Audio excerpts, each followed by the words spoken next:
I'm Celine Williams, and welcome to the Leading Through Crisis podcast, a conversation series exploring resiliency and leadership in challenging times.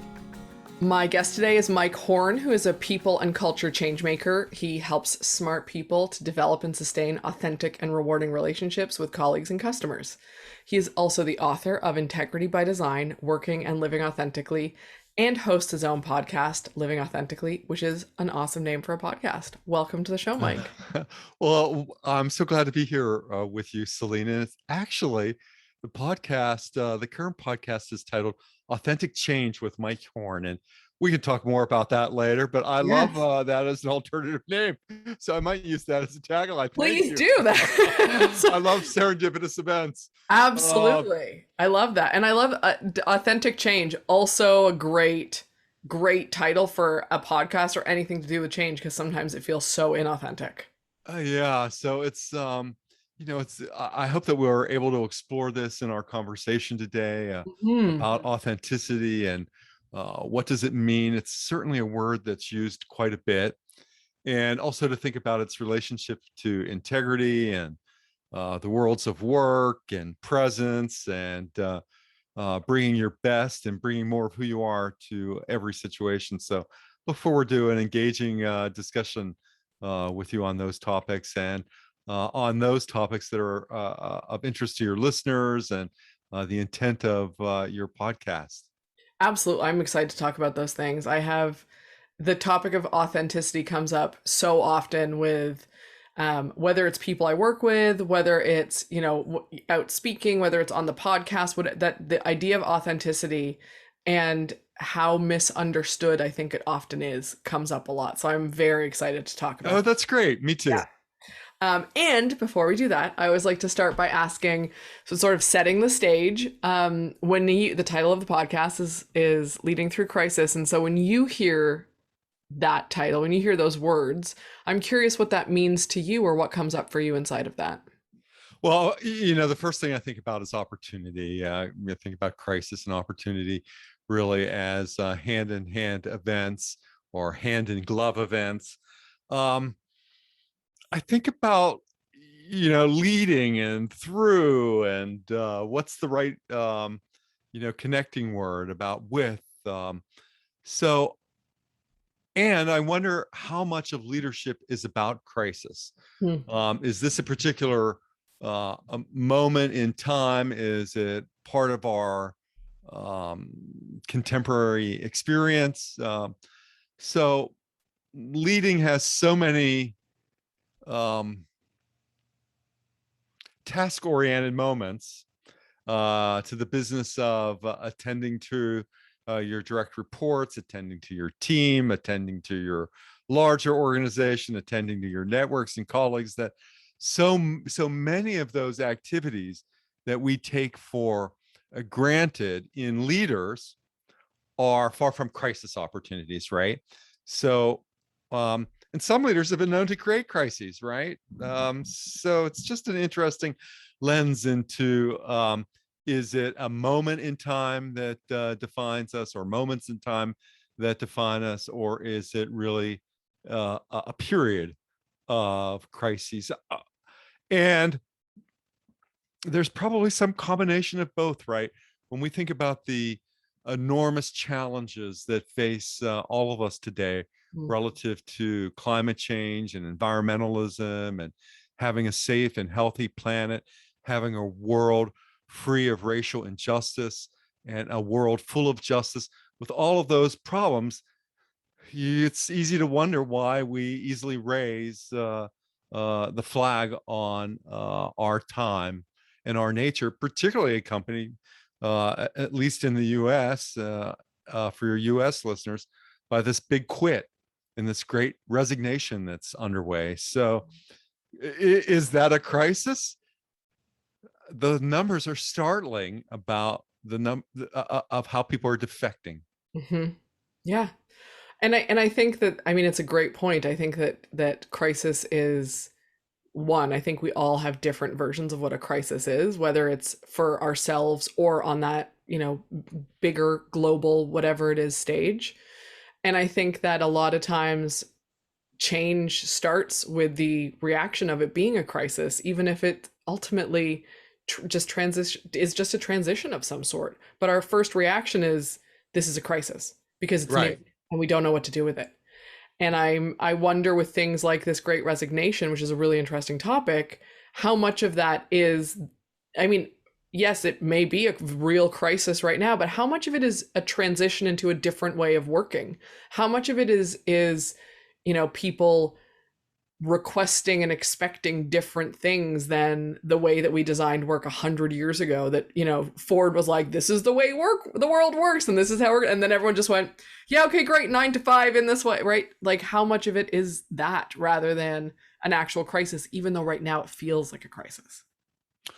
Or away from how we think about the design of work, but we have an enduring problem. And maybe part of the big quit and the great resignation is a response to the enduring problem of a lot of bad management.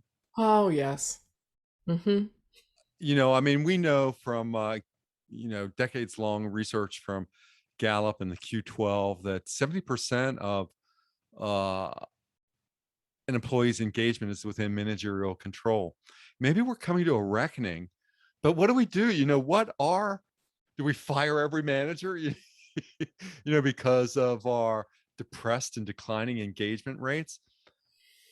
And this is why I think it's so important to lead from your heart, to lead authentically, because trust underlies that. And it's a fundamental way to building the kind of innovation that sustains organizations and teams. Mm-hmm.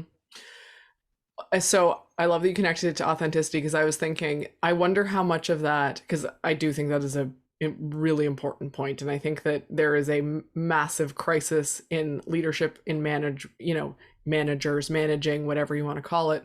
And I'm curious how much of, and I'm not saying you have an answer, but it just makes me curious how much of that mismanagement, let's call it, not for a moment, comes from people not being authentic, and comes from people thinking they have to do things a certain way and not actually knowing their own values as a result, or knowing who they are as a result, or understanding how they want to show up. And it creates a cycle and a repetitive pattern inside of this. And I don't know what the answer is, but I'm curious, with everything you do with authenticity, if you have insight, thoughts, anything on that.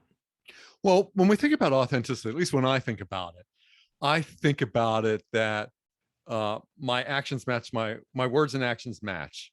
And even better, that my thoughts, my actions, and my words match, right? That I'm not going through somebody else's script or motion, who's telling me what to do or what not to do. Mm-hmm. That I have an alignment between my attitudes, my behaviors, and my cognitions, in another way of thinking about it. And it's that alignment that causes us to recognize, Celine as the real thing, or as a genuine article, or as it has been formally expressed of whole cloth, right? Like you couldn't tell where the cloth ended or began. Mm-hmm. It is this genuine article. And so authenticity is really about congruency. Mm-hmm. you know Things line up, things match. And what we know about congruent people is that they're generally happy. And I don't mean the kind of happiness that comes from having a new boyfriend or a girlfriend or birth of a child or I mean a kind of sustained happiness. And then the social science research is even, it's additionally clear that we enjoy working for happy people. Mm. So I think there's, it's, what do we need to do in order to encourage this within ourselves, to lead from our heart? It begins with one of the things that you described, Celine, which is self-awareness. Yeah. Yep, absolutely. So I'm curious about this because I love the idea of, thinking and speaking, acting all in alignment. Yeah, right. Right. And I'm curious about this idea, because this comes up a lot when I talk about authenticity with people, and I'm not talking about it from a, exploring it as a concept, not that I have any authority on it at all. Um, but it comes up a lot, this idea that there's people who use authenticity as an excuse to, you know, be cruel or be blunt or whatever it is, and the excuse that they hear, and I've worked with leaders and I've heard this, where it's like, well, but I'm just being true to myself. I'm being authentic because I'm telling you what I'm thinking in the, like, this becomes the excuse. And I struggle with that. People use authenticity as an excuse for behaving or acting in that way. And I'm curious what your thoughts are on moments Well, like this. I'm guessing it sounds like you've met an authentic jerk. Yes, they do exist. Yeah. Yeah. So again, my approaches are based out of a set of humanistic values, right? Mhm. Respect for individuals, finding being able to grow inclusion by attracting diverse ideas and diverse people around you, treating others with dignity. So it's out of this set of humanistic values, I think, that we all rise, or that we rise together. It also reminds me that sometimes people ask me, well, okay, is it okay for me to tell a lie? And I go, why are you asking me that question? Oh, because I don't know the answer. But what I do know is that when I've seen, leaders go down a certain path where they're not truthful, it Mhm. erodes trust. And without trust, it's very difficult to get things done in an organization. Mhm. And what I've also observed is that if I don't trust you, I won't think you have integrity. Mhm. And if you don't have integrity, I surely won't trust you. So it is this vacuous cycle, right? That gives us an opportunity. Maybe it's this crisis gives us an opportunity um, to really work at what Jung called, Carl Jung, the famous psychoanalyst, said the greatest privilege of a lifetime, of becoming more of who we are. A beautiful quote. I love that. Mhm. Um, so how do you see? There are three things that he said in that regard, though, that Oh, I think are relevant to our discussion. In the first out of that sort of, there are three statements that sort of blend into this idea about our greatest gift of becoming who we are. yeah. But the first one is, he said, um, "You are what you say you you are what you say and do, not what you think you say and do." And Mhm. so it's coming to terms with, really getting it. And the other part of it was that, to the effect of that, unless you accept yourself, you really can't begin to change any of this or to grow. And I think most leaders that I work with, and probably that you experience, I mean, do have I get to work with smart people who are technically competent, Mhm. who have good interpersonal skills, who are building successful careers, and yet, they want to be better. But part of it is getting underneath, what does it mean to be better? Yeah. Yeah. How do you find that? I mean, in terms of crisis and leadership crisis, what would you think about that? Crises often have an opportunity to bring out the best in people and the worst in people. Absolutely. Absolutely. You definitely get a mixed bag of both.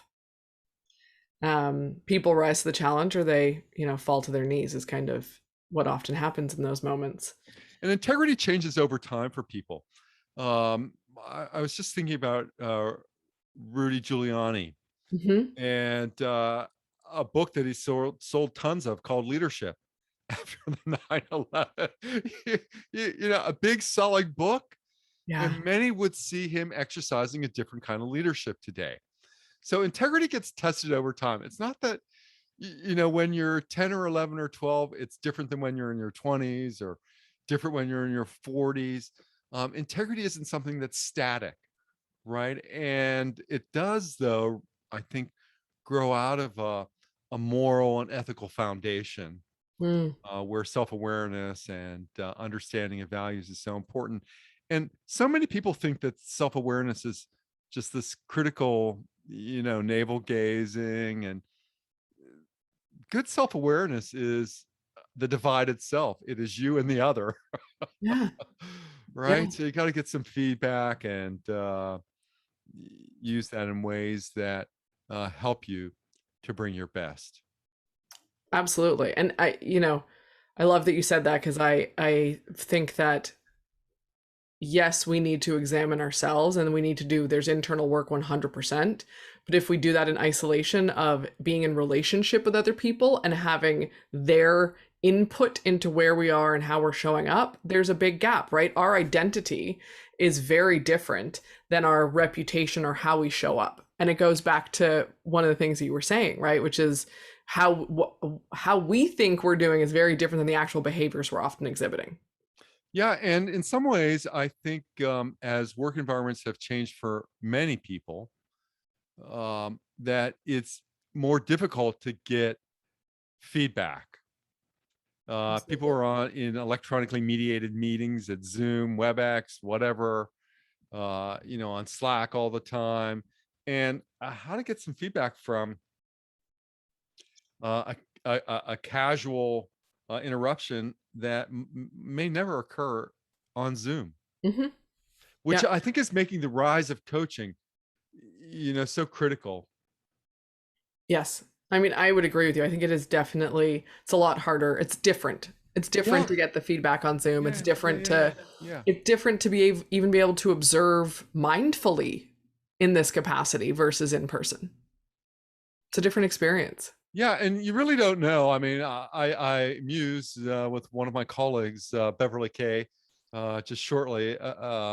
Is that you wonder in Zoom meetings how many people would just go through the motions and just let's hang up after it's all done. Oh, I really didn't want to. So creating this kind of engagement, and what do managers and leaders need to do, and how do employees need to get what they need as well. Yeah, absolutely. I want to go back to something that you said around integrity and trust. I want to explore those a little bit, because I think there's a lot of misconceptions about integrity and about trust and about what we, the fact that integrity does change, just like I think our identity changes over life as we learn and grow and learn more about ourselves. I think that is a big misconception. I think people often think like it's this one thing that always looks the same. And here's the 5 things we do to build and maintain trust. And humans are much more complex than that in my experience. And I'm curious, in all of because so much of your work and what you speak about and are interested in is in this realm, which I love. I'm curious what insights you would have, or what how do you see integrity and trust, and how do you explain to people how things change and trust? Just, I'm assuming, and big assumption, that you're not like, yes, here's the 5 things that everyone can do to build trust and it works 100% of the time across the board, right? If only life were that Boy, simple. yeah, yeah, if it were. I think there are a couple of pathways, and one is again self-awareness, and all that comes with that, developing sense of self, and use of agency or Mhm. agentic behavior. What also creates a pathway is acknowledging individuals as people and not as elements of production, Hmm. because it's most of us are busy, spending more time at work than before in many ways, and it's just like, all I need from you is this report, or can you just get me that Excel work, could just that email. And rarely do we think about the person that's in front of us. And to do that, I think one of the best ways to do that is just to say hello. It's our oldest and best technology. It's a great way to grow inclusion, is to say hello. Hmm. So there is a pathway there that helps to acknowledge individuals. I don't know what happened to you, 5 minutes before we met, or I don't know what's going to happen to you 10 minutes after we meet. But I do know that I have this moment in time with you to which then I can be present and attentive and, bring myself to the experience. So, at least these two paths around self-awareness, and then secondly around saying hello, I think are ways that we gain trust and insight. And the most important thing is developing alignment on purpose and mission, because to the extent that you and I want to be on the same team or aspire to teamwork or to be part of a group, having a common mission goes a long way, because there are as many hows. You might do it a different way that might be better than me, and hey, that's great. But as long as we're on that same mission, that purpose too, I think it Yeah. makes a huge difference. Those are at least three ways that I think about it. Yeah. So when you were saying hello, that piece, I thought, oh, that's really interesting, because one of the reasons that I love doing the podcast is I get to be very present with people and basically say hello to them without disruption, very mindfully on purpose. We have that shared alignment. And I was like, oh, that's so interesting, because I know it's one of the reasons that whether I'm hosting or being a guest on a podcast, it's so appealing to me, because it is that very specific, Yeah. longer format of saying hello. Yeah, I mean, having planned hundreds of interactive meetings around the world, and having met with executives concerned about how they'll message particular topics, it's a great way to start by just saying, well, why don't you say hello? Yeah. Yep. But I think it's so easy to skip over that really simple connection piece and jump into the tactical. And so easy to skip over people, isn't it? Yeah. So Oh, for me, it's a slowing sequence. It's yeah. a way to, if you were to have a mantra to acknowledge people at the heart of the enterprise, so your heart as a leader needs to be at that heart. Maybe it's your, psychic break.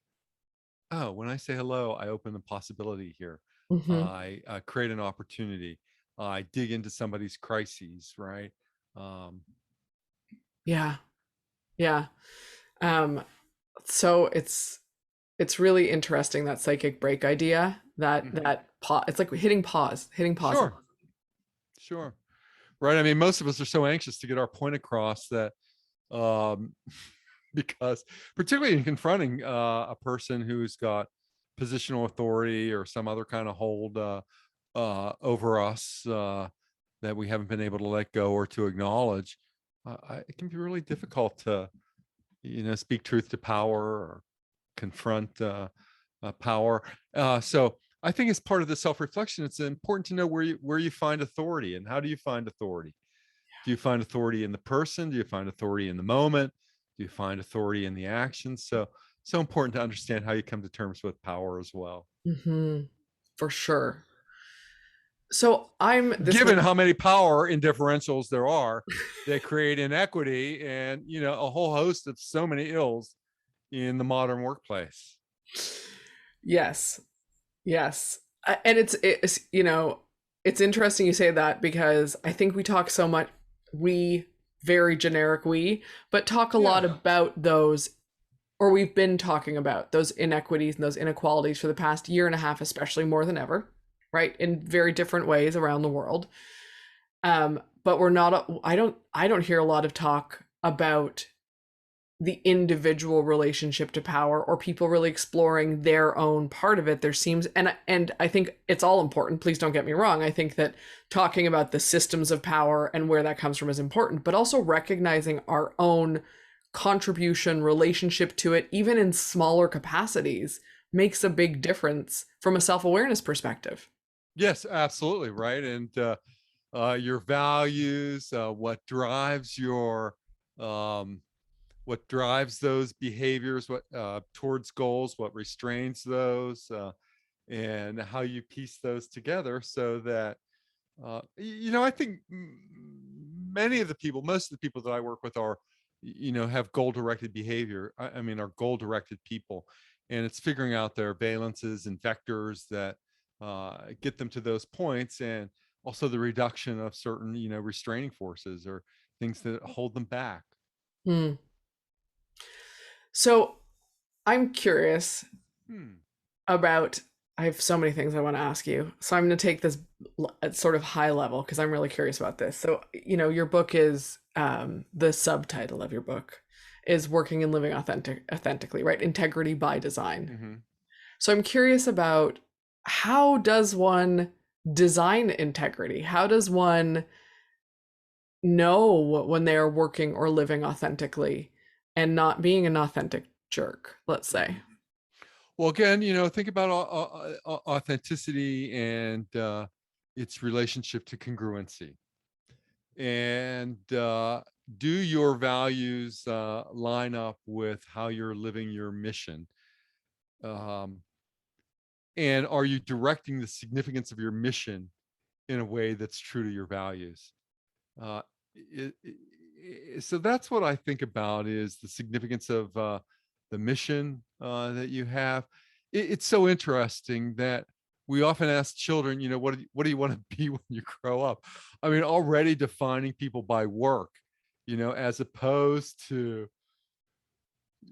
Yeah. who are the person, who do you want to be? Do you want to be a loving, caring person? Do you want to be a competitive, warrior? And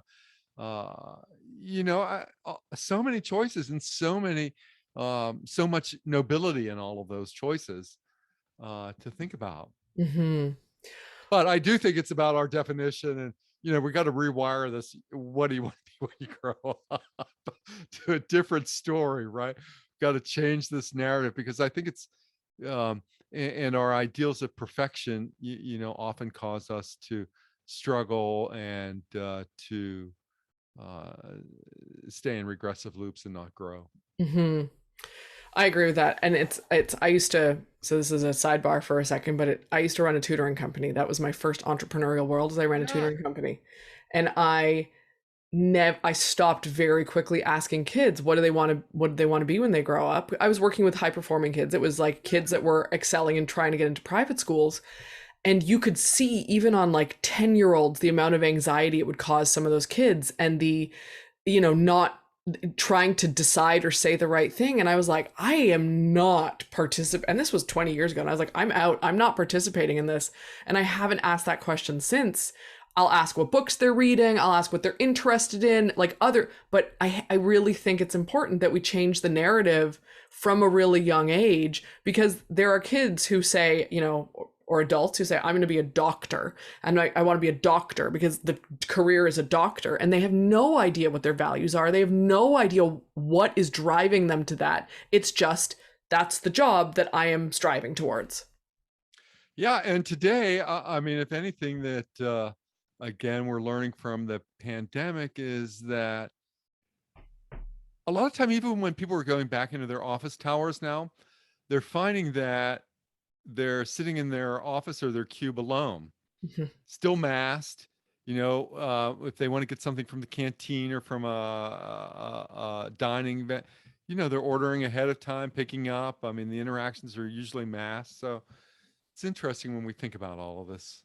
Yeah, absolutely.